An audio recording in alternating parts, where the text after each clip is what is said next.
بسم اللہ الرحمن الرحیم حامدن و مصلیًا علی رسولہ الکریم۔ احکام نکاح و طلاق کورس کا یہ 5واں لیکچر ہے اور ہم اس میں بات کریں گے نکاح کی شرائط کے بارے میں کہ وہ نکاح کی کون سی شرائط ہیں کہ جس کا نکاح میں ہونا ضروری ہے، اگر وہ نہیں پائی جاتی تو نکاح درست نہیں ہوگا، کیونکہ اذا فات شرط فات المشروط، شرط نہیں پائی جائے گی تو مشروط یعنی وہ جس چیز کے لیے شرط رکھی گئی تھی وہ بھی نہیں پایا جائے گا۔ تو مختلف کتب میں مختلف طریقے سے شرائط کو لکھا گیا ہے۔ میں آپ کے سامنے فتاوی عالمگیری سے نکاح کی شرائط بیان کر رہا ہوں۔ تقریباً 12 شرائط انہوں نے بیان فرمائی ہیں۔ تو آئیے شرائط کو ذکر کرتے ہیں۔ سب سے پہلی شرط ہے عقل، یعنی نکاح کرنے کے لیے عقل ضروری ہے، عاقل ہو۔ اگر غیر عاقل یعنی مجنون نکاح کر دیتا ہے تو وہ نکاح منعقد ہی نہیں ہوگا۔ دوسری شرط ہے بلوغ، بالغ ہونا۔ اگر نابالغ نکاح کرتا ہے تو 2 صورتیں بنے گی، وہ نابالغ جو بچہ ہے وہ سمجھدار ہے یا ناسمجھ ہے، یعنی عاقل ہے یا غیر عاقل۔ اگر وہ عاقل ہے تو اس کا نکاح منعقد ہو جائے گا، لیکن سرپرست اور ولی کی اجازت پر موقوف رہے گا، نافذ نہیں ہوگا جب تک کہ ولی یا سرپرست اسے جائز قرار نہ دے۔ اور اگر وہ نابالغ بچہ ہے اور ساتھ میں ناسمجھ بھی ہے تو ایسے کا نکاح منعقد ہی نہیں ہوگا۔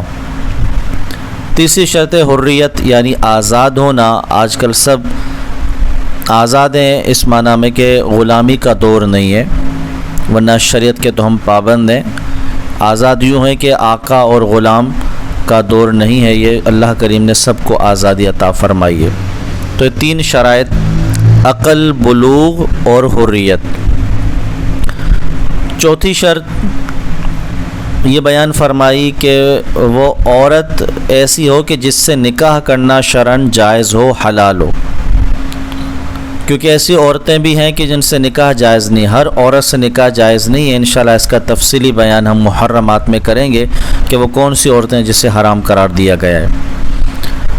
اور 5ویں شرط ہے عاقدین میں سے ہر ایک کا اپنے صاحب اور اپنے ساتھی کا جس سے عقد ہو رہا ہے اس کا کلام سننا۔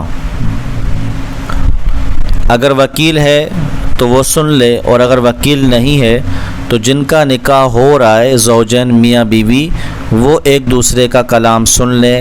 مثال کے طور پر گواہوں کی موجودگی میں لڑکا کہتا ہے کہ میں نے نکاح کیا، اور تو لڑکی کہتے ہیں میں نے قبول کیا، تو یہ ایجاب اور قبول، جو پہلے بولتا ہے اسے ایجاب کہتے ہیں یعنی پیشکش، میں نے نکاح کیا، اور جو اسے قبول کرتا ہے اسے قبول کہتے ہیں، یعنی جو جواب دیتا ہے اسے قبول کہتے ہیں۔ تو عاقدین میں سے ہر ایک دوسرے کا کلام سنیں۔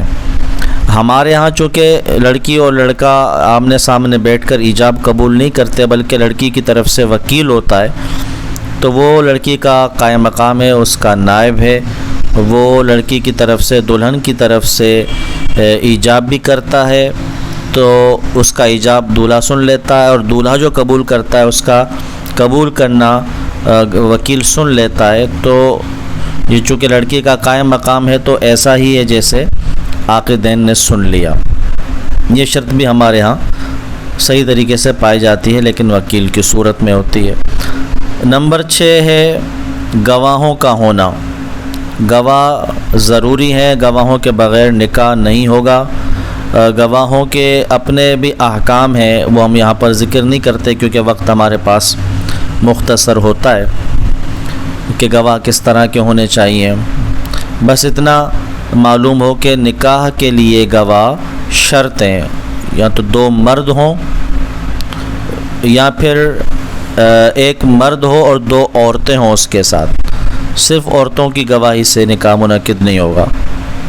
7ویں شرط ہے شاہدین، یعنی جو گواہ ہیں وہ دونوں گواہ، ان دونوں کا کلام عاقدین جو عقد کر رہے ہیں میاں بیوی یا وکیل اس جگہ پر موجود ہے، لڑکی کی طرف سے وکیل ہے، ان دونوں کا کلام ایک ساتھ سنیں، یعنی گواہ دونوں موجود ہونے چاہیے ایجاب اور قبول کے وقت، اور دونوں عاقدین کا کلام سن رہے ہوں، ان دونوں نے سنا ہو، یہ ضروری ہے۔ اور 8ویں شرط ہے عورت کی رضامندی۔ جب عورت لڑکی بالغہ ہو تو اس کی رضامندی ضروری ہے، ولی نکاح پر اسے مجبور نہیں کر سکتا، سرپرست اس کی رضامندی کے بغیر نکاح نہیں ہو سکتا۔ 9ویں شرط ہے ایجاب اور قبول ایک ہی مجلس میں ہوں۔ ابھی بیان کیا تھا کہ ایجاب کہتے ہیں اسے جو نکاح کی پیشکش کرے، یعنی جو پہلے بولے، یوں کہے کہ میں نے تجھ سے نکاح کیا، اور پھر جس کے جواب میں جو بولا جاتا ہے میں نے قبول کیا، تو جو پہلے بولتا ہے وہ ایجاب ہے، جو بعد میں اسے قبولیت کے الفاظ کہتا ہے وہ قبول کرتا ہے۔ تو یہ ایجاب اور قبول دونوں ایک ہی مجلس میں ہونے چاہیے۔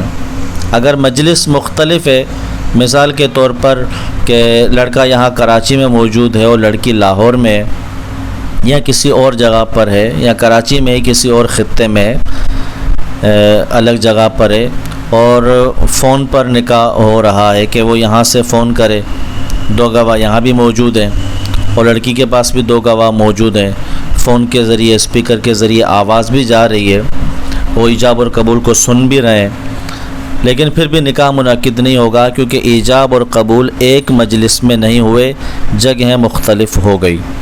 اس کی ایک الگ صورت ہے، جواز کی بہرحال وہ بن سکتی ہے، لیکن ابھی جو مسئلہ بیان کیا کہ اس طرح جگہیں مختلف ہوئیں تو اگرچہ گواہان 2 یہاں موجود ہو 2 وہاں موجود ہوں، نکاح درست نہیں ہوگا، مجلس اور جگہ ایک ہونی چاہیے۔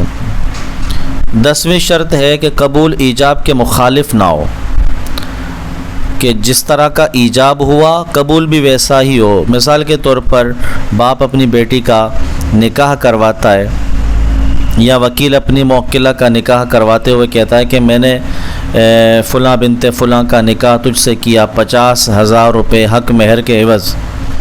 لڑکا کہتا ہے میں نے نکاح قبول کر لیا لیکن حق مہر مجھے قبول نہیں ہے، تو یہ نکاح باطل ہو جائے گا، اس طرح نکاح منعقد نہیں ہوگا۔ اور اگر وہ قبول کر لیتا ہے، مہر کی نفی نہیں کرتا، انکار نہیں کرتا، تو نکاح منعقد ہو جائے گا۔ تو بہرحال اگر اس کی مخالفت کر دیتا ہے، جیسا ایجاب ہوا قبول اس کی مخالفت میں کر لیا، تو پھر یہ نکاح منعقد نہیں ہوگا، قبول نہیں مانا جائے گا۔ 11ویں شرط بیان فرمائی کہ نکاح کی جو اضافت ہے وہ عورت کے کل کی طرف ہونی چاہیے یا اس عضو کی طرف ہونی چاہیے جسے کل سے تعبیر کرتے ہیں، جیسے سر، گردن وغیرہ۔ مثلا یوں کہے عورت کا ذکر کر کے کہ میں نے فلاں سے نکاح کیا، تو وہ عورت کا نام لے گا تو اس یعنی کہ پوری عورت کو، کل کو بیان کر دیا۔ اگر یوں کہتا ہے کوئی کہ میں نے فلاں کے ہاتھ سے نکاح کیا، یا فلاں کی ٹانگ سے نکاح کیا، یا فلاں کے کان سے نکاح کیا، تو یہ اضافت اور نسبت نکاح کی اس کے پاؤں، اس کے ہاتھ کی طرف ہے، اس پوری کی طرف اضافت اور نسبت نہیں مانی جاتی۔ اس طرح کے الفاظ سے بھی نکاح منعقد نہیں ہوگا۔ اور 12ویں شرط ہے کہ زوج اور زوجہ دونوں معلوم ہوں۔ یہ معلوم ہو، متعین ہونا چاہیے کہ لڑکا کون ہے، اور یہ متعین ہونا چاہیے کہ لڑکی کون ہے۔ دولہا اور دلہن دونوں متعین ہونے چاہیے۔